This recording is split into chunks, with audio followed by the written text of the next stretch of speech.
ಜಮೀರ್ ಅಹಮದ್ ಅವರಿಗೆ ಸಚಿವ ಸ್ಥಾನ ನೀಡಲೇಬೇಕು, ಉಗ್ರ ಪ್ರತಿಭಟನೆ ಎಚ್ಚರಿಕೆ ನೀಡಿದ ಶಫಿ ಬೆಣ್ಣಿ. ರಾಜ್ಯದ ನೂತನ ಮುಖ್ಯಮಂತ್ರಿ ಡಿಕೆ ಶಿವಕುಮಾರ್ ಅವರ ಸಂಪುಟದಲ್ಲಿ ಹಿರಿಯ ಕಾಂಗ್ರೆಸ್ ನಾಯಕ ಹಾಗೂ ಶಾಸಕ ಜಮೀರ್ ಅಹಮದ್ ಖಾನ್ ಅವರಿಗೆ ಸಚಿವ ಸ್ಥಾನ ನೀಡದೇ ಇರುವುದು ಇಡೀ ರಾಜ್ಯದಲ್ಲಿ ಅಲ್ಪಸಂಖ್ಯಾತ ಸಮುದಾಯಕ್ಕೆ ಬೇಸರ ಉಂಟು ಮಾಡಿದೆ ಎಂದು ಮುಸ್ಲಿಂ ಮುಖಂಡ ಶಫಿ ಬೆಣ್ಣಿ ಅವರು ಬೇಸರ ವ್ಯಕ್ತಪಡಿಸಿದರು. ಪಟ್ಟಣದಲ್ಲಿ ಸುದ್ದಿಗೋಷ್ಠಿ ನಡೆಸಿ ಮಾತನಾಡಿದ ಅವರು, ಜಮೀರ್ ಅಹಮದ್ ಖಾನ್ ಅವರು ಜಾತ್ಯತೀತ, ಪ್ರಶ್ನಾತೀತ ಹಾಗೂ ಬಲಿಷ್ಠ ಅಲ್ಪಸಂಖ್ಯಾತರ ನಾಯಕರಾಗಿದ್ದಾರೆ. ಅವರು ಶಾಸಕರಾಗಿ, ಸಚಿವರಾಗಿ ಸಾಕಷ್ಟು ಅಭಿವೃದ್ಧಿ ಕಾರ್ಯಗಳನ್ನು ಮಾಡಿದ್ದಾರೆ. ಅದರ ಜೊತೆಗೆ ಪಕ್ಷ ಸಂಘಟನೆ ಮತ್ತು ಚುನಾವಣಾ ಕಾರ್ಯಗಳಲ್ಲಿ ಅವರು ತಮ್ಮದೇ ಆದ ಕೊಡುಗೆಯನ್ನು ನೀಡಿದ್ದಾರೆ. ಮುಖ್ಯಮಂತ್ರಿ ಡಿಕೆ ಶಿವಕುಮಾರ್ ಅವರ ಸಂಪುಟದಲ್ಲಿ ಮೊದಲನೇ ಹಂತದಲ್ಲಿ ಜಮೀರ್ ಅಹಮದ್ ಅವರಿಗೆ ಸಚಿವ ಸ್ಥಾನ ಸಿಗುವುದೇ ಇರುವುದು ಅಲ್ಪಸಂಖ್ಯಾತರಿಗೆ ಬೇಸರ ತಂದಿದೆ.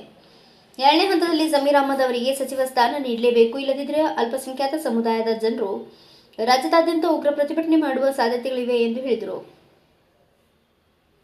ಮುಂದುವರೆದು ದಾವಣಗೆರೆ ದಕ್ಷಿಣ ಕ್ಷೇತ್ರದ ಉಪಚುನಾವಣೆ ಸಂದರ್ಭದಲ್ಲಿ ಜಮೀರ್ ಅಹಮದ್ ಅವರು ಮಾತನಾಡಿದ್ದಾರೆ ಎಂದು ಹೇಳಲಾಗುತ್ತಿರುವ ಆಡಿಯೋ ವೈರಲ್ ಆಗಿರುವ ಕುರಿತು ಪ್ರತಿಕ್ರಿಯಿಸಿದ ಶಫಿ ಬೆಣ್ಣಿ ಅವರು, ಅದು ಫೇಕ್ ಆಡಿಯೋ ಆಗಿದ್ದು ಇದರ ಹಿಂದೆ ಕಾಣದ ಕೈಗಳ ಕೈವಾಡವಿದೆ. ಇದು ಜಮೀರ್ ಅಹಮದ್ ಅವರಿಗೆ ಸಚಿವ ಸ್ಥಾನ ತಪ್ಪಿಸುವ ಷಡ್ಯಂತ್ರವಾಗಿದೆ. ಇದರ ಕುರಿತು ನಿಷ್ಪಕ್ಷಪಾತವಾಗಿ ತನಿಖೆ ನಡೆಸಿ ಸತ್ಯವನ್ನ ಸಾರ್ವಜನಿಕವಾಗಿ ಬಹಿರಂಗಪಡಿಸಲಿ. ಕೇವಲ ಈ ಫೇಕ್ ಆಡಿಯೋನ ನೆಪವೊಡ್ಡಿ ಜಮೀರ್ ಅಹಮದ್ ಅವರಿಗೆ ಸಚಿವ ಸ್ಥಾನ ತಪ್ಪಿರುವುದಕ್ಕೂ ನಿಜಕ್ಕೂ ಖೇದಕರ. ಆದ್ದರಿಂದ ಎರಡನೇ ಹಂತದ ಸಂಪುಟ ವಿಸ್ತರಣೆಯಲ್ಲಿ ಜಮೀರ್ ಅಹಮದ್ ಅವರಿಗೆ ಸಚಿವ ಸ್ಥಾನ ನೀಡಲೇಬೇಕು ಎಂದು ಒತ್ತಾಯಿಸಿದರು. ಸ್ಥಾನ ಅಂತೂ ಬದಲಿಯಾಗಿದೆ. ಅದರ ಬಾಬತ್ನಲ್ಲಿ ಈ ಸಂಪುಟ ವಿಸ್ತರಣೆಯೂ ಆಯ್ತು. ಈಗ ದೊಡ್ಡ ಲೀಡರ್ ಅಂತಂದರೆ ಬಿಜೆಡಿ ಜಮೀರ್ ಸಾಹೇಬರಿಗೆ ಸಚಿವ ಸ್ಥಾನ ನೀಡಿಲ್ಲ. ಇದ್ರ ಬಗ್ಗೆ ತಮ್ಮ ಅಭಿಪ್ರಾಯ ಏನು? ಮೊದಲನೇದಾಗಿ ನಮ್ಮ ರಾಮದುರ್ಗ ತಾಲೂಕರಿಂದ ತಮ್ಮ ಮಾಧ್ಯಮ ಮುಖಾಂತರ ನೂತನ ಮುಖ್ಯಮಂತ್ರಿ ಆದಂಥ ನಮ್ಮ ಡಿ ಕೆ ಶಿವಕುಮಾರ್ ಸಾಹೇಬರಿಗೆ ನಾವು ನಮ್ಮ ತಾಲೂಕು ವತಿಯಿಂದ ಮತ್ತು ನಮ್ಮ ಸಮಾಜದ ವತಿಯಿಂದ ಅವರಿಗೆ ಅಭಿನಂದನೆಯನ್ನು ಸಲ್ಲಿಸ್ತೀವಿ. ಎರಡನೇದಾಗಿ ಜಮೀರ್ ಅಹಮದ್ ಅವರ ಪ್ರಶ್ನೆ ನೀವೇನು ಕೇಳ್ತಾ ಇದ್ದೀರಿ, ಇದು ಎಲ್ಲೂ ಕಾಣದ ಕೈಗಳು ಕೆಲಸ ಮಾಡಕತ್ತಾವ ಅಂತೇಳಿ ಎಲ್ಲ ಜನರು ಆಕ್ರೋಶಗೊಂಡಾರ. ಅವರು ಒಂದು ಎಂಥ ನಾಯಕರು ಅಂತಂದ್ರೆ, ಈ ಹಿಂದೂ ಕೂಡ ಭಾಳಷ್ಟು ಮುಸಲ್ಮಾನ್ ಸಮಾಜದಲ್ಲಿ ಸಚಿವರಾಗಿದ್ದರು, ಸಚಿವರನ್ನು ಕೈ ಬಿಟ್ಟಿದ್ರು. ಆದರೆ ಯಾರೂ ಕೂಡ ರಾಜ್ಯದಲ್ಲಿ ಅವರ ಪರವಾಗಿ ಆಗಲಿ ಅವರು ಯಾರೂ ಕೂಡ ಧ್ವನಿ ಎತ್ತಿರಲಿಲ್ಲ. ಜಮೀರ್ ಅಹಮದ್ ಅವ್ರ ಪರವಾಗಿ ಇಡೀ ರಾಜ್ಯದ ತುಂಬ ಯಾಕೆ ಧ್ವನಿ ಎತ್ತಾಗತ್ತಾರಂತಂದ್ರೆ, ಅವರು ಒಬ್ಬರ ಪ್ರಶ್ನಾತೀತ ನಾಯಕರು. ಎಲ್ಲ ಸಮಾಜ, ಎಲ್ಲ ಜಾತಿಯವರಿಗೆ ಬೇಕಾದಂಥ ಒಬ್ಬ ನಾಯಕ ಮತ್ತು ಸಚಿವವಾಗಿ ಕೆಲಸ ಮಾಡಿದ್ದಾರೆ. ನಮ್ಗೆ ಒಂದು ಜಮೀರ್ ಅಹಮದ್ ಅವ್ರ ಬಗ್ಗೆ ಹೆಮ್ಮೆ ಏನಪ್ಪ ಅಂತಂದ್ರೆ, ಇಷ್ಟು ದಿವಸ ಒಳಗೆ ಯಾರ ನಮ್ಮ ಸಮಾಜ ಒಳಗೆ ಮಂತ್ರಿಯಾಗಿ ಕೆಲಸ, ನಮ್ಮ ಶಿಕ್ಷಣದ ಬಗ್ಗೆ ಮತ್ತು ಸಮಾಜಕ್ಕೆ ಏನು ಅತ್ಯವಶ್ಯಕತೆ ಐತಿ ಆ ದೃಷ್ಟಿಯಲ್ಲಿ ಅವರು ಕೆಲಸ ಮಾಡಕತ್ತಿದ್ರು. ಅದಕ್ಕಾಗಿ ಇವತ್ತು ಇಡೀ ರಾಜ್ಯದ ತುಂಬ ಎಲ್ಲ ಮುಸ್ಲಿಂ ಸಮಾಜ ದಂಗೆ ಹೇಳುವಂಥ ಸ್ಥಿತಿಯಲ್ಲಿದ್ದಾರೆ. ಇವತ್ತು ಈಗ ಇನ್ನೊಂದು ಲಿಸ್ಟ್ ಆಗಾಗತ್ತೈತೆ ಅಂಥೇಳಿ ಎಲ್ಲೂ ಒಂದು ಸ್ವಲ್ಪ ಎಲ್ಲರೂ ಸಮಾಧಾನ ತಗೊಳಕತ್ತಾರೆ. ಅಕಸ್ಮಾತಾಗಿ ಏನಾದರೂ ಎರಡನೇ ಹಂತದಲ್ಲಿಯೂ ಕೂಡ ಅವರಿಗೆ ಏನಾದರೂ ಸಚಿವ ಸ್ಥಾನ ಸಿಗಲಿಲ್ಲ ಅಂತಂದರೆ ಇಡೀ ರಾಜ್ಯದ ತುಂಬ ದಂಗೆ ಹೇಳುವಂಥ ಸಾಧ್ಯತೆ. ಯಾವ ದಂಗೆ? ಅವರಿಗೆ ಸ್ಥಾನಮಾನ ಕೊಡ್ರಿ ಅಂಥೇಳಿ. ಅದಕ್ಕೆ ಪಕ್ಷ ತತ್ವ ಮತ್ತು ಸಿದ್ಧಾಂತದ ಆಧಾರದ ಮೇಲೆ ನಡೆದುಕೊಂಡ ಬಂದಂಥ ಇದು ಕಾಂಗ್ರೆಸ್ ಪಕ್ಷ. ರಾಹುಲ್ ಗಾಂಧಿಯವರು ಇಡೀ ಇವತ್ತು ಜಗತ್ತಿಗೆ ಮಾದರಿ ಆಗುವಂಥ ಕೆಲಸವನ್ನು ಮಾಡಕತ್ತಾರೆ. ಅವರು ತತ್ವ ಸಿದ್ಧಾಂತಗಳನ್ನು ಪಾಲಿಸ್ರಿ ಅಂತ ಹೇಳಕತ್ತಾರೆ.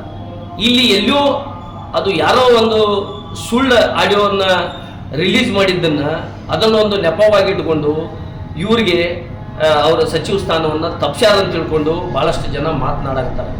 ಆಯಿತು, ಅವ್ರೇನಾರು ಮಾಡಿದ್ರೆ ಅದನ್ನೇನಾರು FSL ರಿಪೋರ್ಟ್ ತೊಗೋಬೇಕು, ನೀವು ಹಿಂಗೆ ತಪ್ಪು ಮಾಡಿರಿ ಅಂತೇಳಿ ಸಾರ್ವಜನಿಕವಾಗಿ ಅದನ್ನು ಬಹಿರಂಗಪಡಿಸ್ಬೇಕು. ಈಗ ಅಹಿಂದದಲ್ಲಿ ಇವರು ಒಬ್ಬರು ಕೂಡ ದೊಡ್ಡ ನಾಯಕರು. ಅಹಿಂದ ಧರ್ಮ ಬರೀ ಏನು 1000 ಅಷ್ಟ ಪಾಲಿಸೋದು, ಏನು ಅಲ್ಪಸಂಖ್ಯಾತರು, ಹಿಂದುಳಿದು, ದಲಿತರು ಎಲ್ಲರೂ ಪಾಲಿಸೋದು. ಈಗ ಉದಾಹರಣೆಗೆ ಹೇಳ್ತೀನಿ ನಾನು, ನಮ್ಮ ಡಿ ಕೆ ಶಿವಕುಮಾರ್ ಸಾಹೇಬರು ಒಕ್ಕಲಿಗರ ಸಮಾಜಕ್ಕೆ ಸೇರಿದವರು. ಅದೇ BJP ಒಳಗೆ ವಿರೋಧ ಪಕ್ಷದ ನಾಯಕರಾದಂಥ R ಅಶೋಕ್ ಅವರು ಅದಾರ, ಅವರು ಒಕ್ಕಲಿಗ ಸಮಾಜಕ್ಕೆ ಸೇರಿದವರು.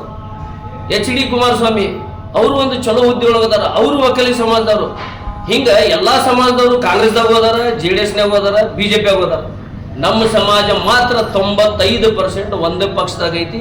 ಅದಕ್ಕೆ ನಾವು ಸಂಪೂರ್ಣವಾಗಿ ನಮ್ಮ ಹಕ್ಕು ಜತಾಯಿಸಿ ನಾವು ಪಕ್ಷಕ್ಕೆ ಕೇಳ್ತೀವಿ. ನೀವು ಜೇರ್ಕರ್ತ ಈ ಬಾರಿ ಜಮೀರ್ ಅಹಮದ್ ಅವರಿಗೆ ನೀವು ಸಚಿವ ಸ್ಥಾನ ಕೊಡಲಿಲ್ಲ ಅಂತಂದ್ರೆ ಅದರ ಪರಿಣಾಮ ಪಕ್ಷ 2028ರಾಗ ಅನುಭವಿಸ್ತೈತೆ ಅಂತ ಹೇಳಕ್ಕೆ ನಾನು ತಮ್ಮ ಮುಖಾಂತರ ಹೇಳಬಯಸ್ತೇನೆ. ಸರ್, ಈಗ ಕಾಂಗ್ರೆಸ್ಗೆ ನೀವು 99% ವೋಟಿಂಗ್ ನಾವು ಮಾಡಿದ್ದೀವಿ ಅಂತೇಳಿ ಹೇಳ್ತಾ ಇದ್ದೀರಿ. ಈ ಕಾಂಗ್ರೆಸ್ ಪಕ್ಷದಲ್ಲಿ ಮುಸ್ಲಿಂ ಸಮುದಾಯಕ್ಕೆ ಕಡೆಗಣಿಸ್ತಾ ಇದೆ ಕಾಂಗ್ರೆಸ್? ಖಂಡಿತವಾಗಿಯೂ ಕಡೆಗಣಿಸ್ತಾ ಇದೆ ಅಂತ ಹೇಳಿ ನಮ್ಗೆ ಅನ್ಸಾಗತ್ತೈತಿ. ಯಾಕಂತಂದ್ರೆ ಎಲ್ಲದಕ್ಕೂ ನಮ್ಮ ಮೇಲೆ ಇಂಪ್ಲಿಮೆಂಟ್ ಮಾಡಕತ್ತಾರೆ ಇವರು. ಯಾವುದೋ ಒಂದು ಟೆಸ್ಟ್ ಮಾಡೋದಿತ್ತಂದ್ರೆ ಪಕ್ಷದಾಗಲಿ ಏನೋ ಆಗಲಿ, ಯಾವುದೋ ಒಂದು ಈ ದಾವಣಗೆರೆ ಒಳಗೆ ನಾವು ಕೂಡ ಮುಂಚೆನೇ ಹೇಳಿದ್ವಿ ಎಲ್ಲರೂ, ನಮ್ಮ ಅಲ್ಲಿ ಸಂಖ್ಯೆ ಹೆಚ್ಚಿಗೆ ಐತಿ ಅಂತ ಇದನ್ನು ನಮ್ಗೆ ಅವಕಾಶ ಮಾಡಿಕೊಡ್ರಿ ಅಂತೇಳಿ. ಹೌದ್ರಿ. ಮತ್ತು ಈಗ ಅದೇ ಶಾಮನೂರು ಶಿವಶಂಕರಪ್ಪ ಅವರ ಮಗ MP ಇಲೆಕ್ಷನ್ ನಿಂತಾಗ, ಯಡಿಯೂರಪ್ಪ ಅವರ ಮಗ ಇಲೆಕ್ಷನ್ ನಿಂತಾಗ ಶಾಮನೂರು ಶಿವಶಂಕರಪ್ಪ ಅವರು BJP ಆದ್ರೆ ಏನಾದವು ನಮ್ಮ ಸಮಾಜದವಾದ ನಾವು ಗೆಲ್ಲಿಸ್ರಿ ಅಂತೇಳಿ ಓಪನ್ ಆಗಿ ಅವರು ಹೇಳಿದ್ರಕ್ಕ ಇಲ್ಲಿವರೆಗೂ ಯಾವುದೂ ಒಂದು ಆ್ಯಕ್ಷನ್ ಇಲ್ಲ. ಇದನ್ನು ಯಾವ ಒಬ್ಬ ಪುಡುಗೋಶಿ ನನ್ನ ಮಗ ಅದನ್ನು ಜಮೀರ್ ಅಹಮದ್ ಅವರು ಆಡಿಯೋ ತೊಗೊಂಡ ವೈರಲ್ ಮಾಡ್ತಾನೆ, ಅವರು ಸಚಿವ ಸಂಪುಟವನ್ನು ಅವರು ಇದ್ರೊಳಗೆ ಅವರನ್ನು ನಿಲ್ಲಿಸ್ತಾರಂತಂದ್ರೆ ಈಗ ಜಾಗೃತ ಭಾಳ ಆಗಿದ್ದಾರೆ ನಮ್ಮ ಸಮಾಜ ರಾಜಕೀಯವಾಗಿ. ನಾವು ಪಕ್ಷಕ್ಕೆ ವಿನಂತಿ ಮಾಡ್ಕೊಳ್ಳೋದು ಏನಂತಂದ್ರೆ ಈ ಪಕ್ಷ ಮೊದಲಿಂತರೂ ಸಾಮಾಜಿಕ ಮತ್ತು ಇದರಲ್ಲಿ ನಂಬಿಕೆ ಇಟ್ಕೊಂಥ ತತ್ವ ಸಿದ್ಧಾಂತದ ಮೇಲೆ ಬಂದಂಥ ಪಕ್ಷ. ಅದಕ್ಕೆ ದಯವಿಟ್ಟು ಜಮೀರ್ ಅಹಮದ್ ಖಾನ್ ಅವರಿಗೆ ನೀವು ಸಚಿವ ಸ್ಥಾನ ಕೊಡಬೇಕು ಮತ್ತು ಉಪಮುಖ್ಯಮಂತ್ರಿ ಸ್ಥಾನವನ್ನು ನಮ್ಮ ಸಮಾಜಕ್ಕೆ ಕೊಡಬೇಕು. ರಾಜ್ಯದಲ್ಲಿಯೂ ಕೂಡ ನಮ್ಮ ಸಮಾಜ ಹೆಚ್ಚಿಗೆ ನಂಬರ್ 1 ಸಂಖ್ಯೆಯಲ್ಲಿ ಐತೆ ಅಂತ ತಿಳ್ಕೊಂಡು ಈಗ ಒಂದು ಏನು ಸಿದ್ದರಾಮಯ್ಯ ಸಾಹೇಬರು ಒಂದು ಸೆನ್ಸಸ್ ಮಾಡಿದ್ದಾರೆ, ಅದರಲ್ಲಿ ಕಂಡು ಬಂದೈತೆ ಅಂತ ತಿಳ್ಕೊಂಡು ಸುದ್ದಿ ಐತಿ. ಅದಕ್ಕೆ ಮತ್ತೊಮ್ಮೆ ತಮ್ಮ ಮಾಧ್ಯಮ ಮುಖಾಂತರ ಪಕ್ಷಕ್ಕೆ ಕೈ ಮುಗಿದು ಕೇಳ್ಕೊತೀವಿ. ನಮ್ಮ ಜಮೀರ್ ಅಹಮದ್ ಸಾಹೇಬರಿಗೆ ನೀವು ಸಚಿವ ಸಂಪುಟದಲ್ಲಿ ಸ್ಥಾನ ಕೊಡಬೇಕು ಮತ್ತು ಉಪಮುಖ್ಯಮಂತ್ರಿಯಾಗಿ ಘೋಷಣೆ ಮಾಡಬೇಕು. ಒಂದು ವೇಳೆ ಆಗಲಿಕ್ಕಂದ್ರೆ ಖಂಡಿತವಾಗಿಯೂ ಎಲ್ಲರೂ ಭಾಳ ಜೋರಾಗಿ ಪ್ರತಿಭಟನೆಯಲ್ಲಿ ಮಾಡ್ತೀವಿ. ಸರ್, ಏನಾರ ಈ ಸಾರಿ ಸಚಿವ ಸ್ಥಾನ ಸಿಗಲಿಲ್ಲ ಜಮೀರ್ ಅಹಮದ್ ಸಾಹೇಬರಿಗೆ, 2028ರಲ್ಲಿ ತಾವೇನಾರ ಮುಸ್ಲಿಂ ಸಮಾಜ ವತಿಯಿಂದ ಪಕ್ಷ ಏನಾರ ತ್ಯಜಿಸ್ತೀರಿ? ನಾ ಹೇಳಿದ್ನಲ್ರಿ, ಈಗಾಗಲೇ ಅಲ್ಲೆಲ್ಲಿ ಎಲ್ಲ ಕಡೆ ಮೀಟಿಂಗ್ ಚಾಲು ಆಗಿದ್ದಾವೆ ಮತ್ತು ಅವಕಾಶ ಕೊಡೋನು ಪಕ್ಷ ಏನೈತಿ ನಮ್ಮ ಬಗ್ಗೆ ಒಳ್ಳೆಯ ನಿರ್ಧಾರ ತಗೋತೈತೆ ಅಂಥೇಳಿ ವಿಶ್ವಾಸನೂ ಐತಿ. ಆಗಿಲ್ಲ ಅಂತಂದ್ರೆ ಅದು ಖಂಡಿತವಾಗಿ 28ಕ್ಕೆ ಪಕ್ಷ ಅನುಭವಿಸ್ತೀವಿ ಖಂಡಿತವಾಗಿ. ಬ್ಯೂರೋ ರಿಪೋರ್ಟ್ ಮಂಜುನಾಥ್ ಕಲಾದಗಿ, ಭಾರತ ವೈಭವ news, Ramdurg. Thanks for watching. Read, discuss and debate with editor Dr. Yan Prashant Rao. Wanted reporters in print, digital and visual media for Bharat Vaibhav Daily Newspaper, BV News 5 Channel and BV Fast Web News from all the talukas of Karnataka, Goa and Maharashtra. If interested, send your resume to 9019229369.